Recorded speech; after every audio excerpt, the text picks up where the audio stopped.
la célébration de la fête du printemps, le printemps chinois, le calendrier chinois ayant sa particularité, ces célébrations, ils ont l'année du serpent, l'année du tigre, ils ont quand même des spécificités qui reflètent leur culture et leurs croyances. Pour nous donner plus de précisions, nous avons le plaisir d'avoir avec nous Monsieur Karim El Manabbaoui qui est expert en tourisme. Monsieur Karim El Manabbaoui, bonjour et bienvenue avec nous. Bonjour Maïmouna, comment ça va? Ça va très bien, Monsieur Manabbaoui. En fait, sous le parrainage du ministère du Tourisme et des Antiquités, une célébration va avoir lieu égypto-chinoise pour fêter la fête du printemps chinois. On aimerait en savoir plus sur ces festivités et cette organisation. Bon, ben, c'est simple. Actuellement, ce geste ou cette opération est due à l'intérêt du gouvernement égyptien de promouvoir l'Égypte sur le marché chinois. Cette célébration est la plus importante sur le calendrier chinois durant l'année et c'est là où tous les Chinois participent et par conséquence la célébration et le nom de l'Égypte pourra passer et être affiché devant un grand nombre de Chinois qui peuvent actuellement visiter l'Égypte comme touristes.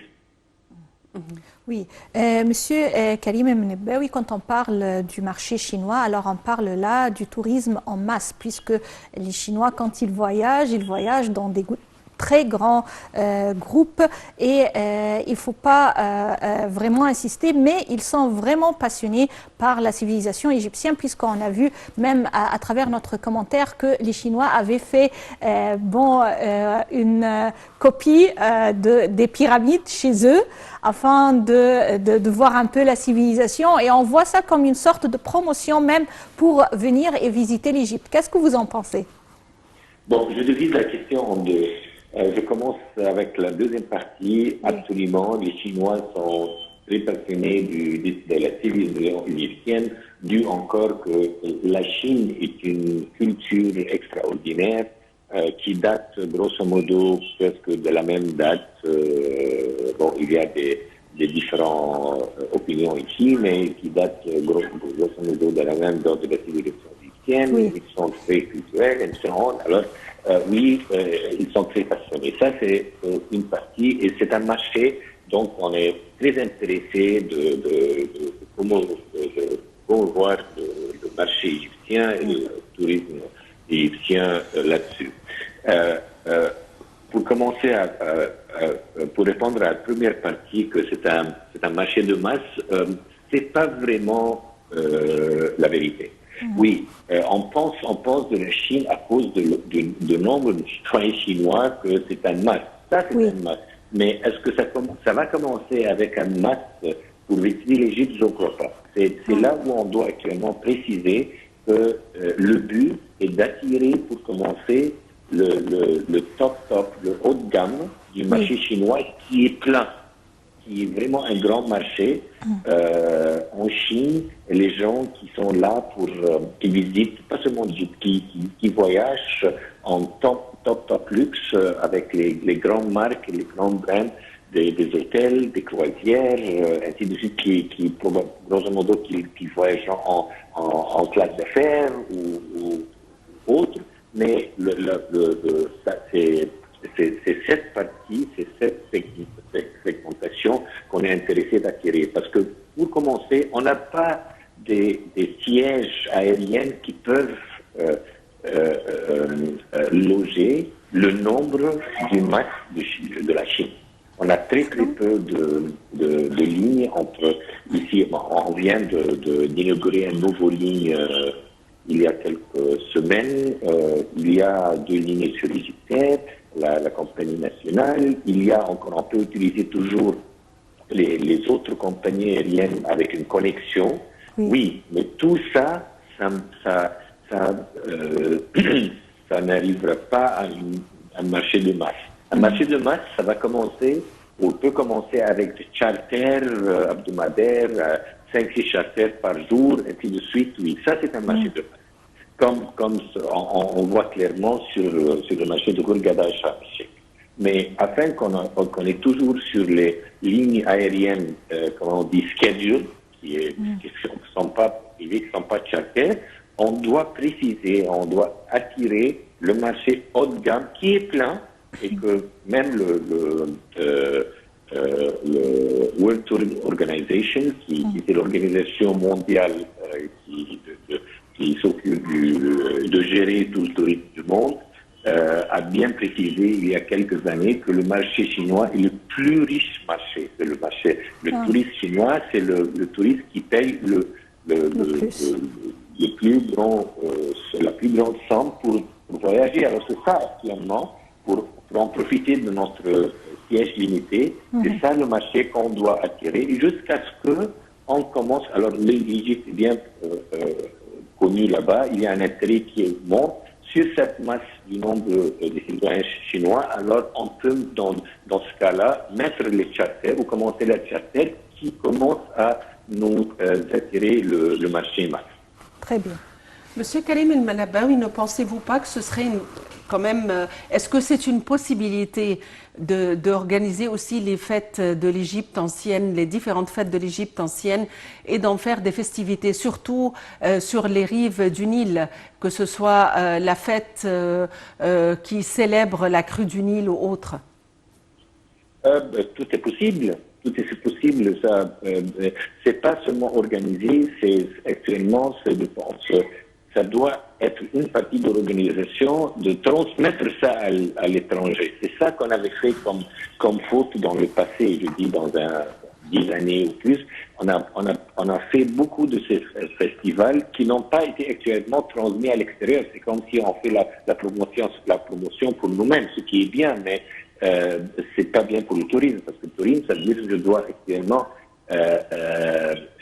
partager ça ou être sûr que cela est bien vu sur les médias étrangers dans les marchés où actuellement je veux attirer. Alors oui, on peut le faire, mais en le faisant, on doit avoir une grande organisation du fait qui assure que ce qu'on fait est bien transmis, surtout dans les marchés où on est intéressé. Mais c'est possible. Monsieur Karim El-Manabaoui, est-ce que ce serait possible aussi de partir, de faire réciproquement des festivités pareilles à l'étranger, notamment en Chine, par exemple, reproduire les paysages égyptiens et les fêtes tirées du patrimoine de l'Égypte ancienne à l'étranger, comme par exemple en Chine? C'est la promotion idéale qu'on peut faire. Je vous donne un petit exemple avec l'exposition de Ramsès qui a eu lieu en France pour 6 mois et qui se déroule maintenant en Australie à Sydney pour encore 6 mois. Je ne peux pas vous imaginer comment la promotion est faite, les queues et comment les télés dans ces pays couvrent l'exposition et le trésor de l'Égypte. Alors, faire la même chose avec des organisations de festivals qui seront très bien encore partagées ou mis dans les télés, dans les médias. Absolument. Nos exemples, les exemples qu'on avait fait, qu'on est en train de faire, confirment que c'est la promotion la plus efficace et la promotion qui fait comme ROI, le taux d'investissement de retour incroyable, parce que vous présentez actuellement la vérité. Alors, avec les expositions qu'on est en train de faire à l'extérieur, des festivals qu'on peut encore faire à l'extérieur, oui, je suis complètement d'accord. À mon avis, c'est la promotion idéale. Monsieur Karim El-Manabaoui, également, avant de terminer notre édition pour aujourd'hui, quand vous avez mentionné ces expositions qui passent dans les grandes villes autour du monde, comme la grande exposition de Toutankhamon et ses trésors, par exemple, non seulement capte l'attention des touristes qui sont déjà intéressés par les civilisations égyptiennes, mais également c'est une facette afin d'introduire également l'Égypte moderne qui doit être également exploitée et découverte par ces touristes, non seulement le tourisme culturel mais balnéaire et le tourisme de santé, plusieurs genres de tourisme qui n'ont pas les mêmes occasions, les mêmes promotions que le tourisme traditionnel ou culturel. Est-ce qu'on peut à un moment donné faire l'amalgame entre tous ces genres de tourisme afin d'attirer plus de visiteurs vers l'Égypte? Ben, écoutez, on doit être un peu précis. Maintenant, la promotion dans le monde, les promotions sont très, très directes et sont pas générales.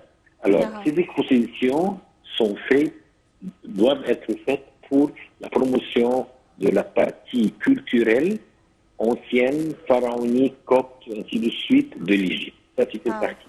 Si on veut faire sur les mêmes marchés ou sur des autres marchés, des promotions sur les autres segments en Égypte, comme la partie bannière, par exemple, ça doit être fait d'une façon complètement différente. Ça ne peut pas être fait avec les expositions. On ne peut pas faire les deux ensemble, vous voulez dire. C'est mieux de prendre une seule ligne. Ça doit être divisé. Ça doit être complètement divisé. Ça doit être partagé ou fait d'une façon...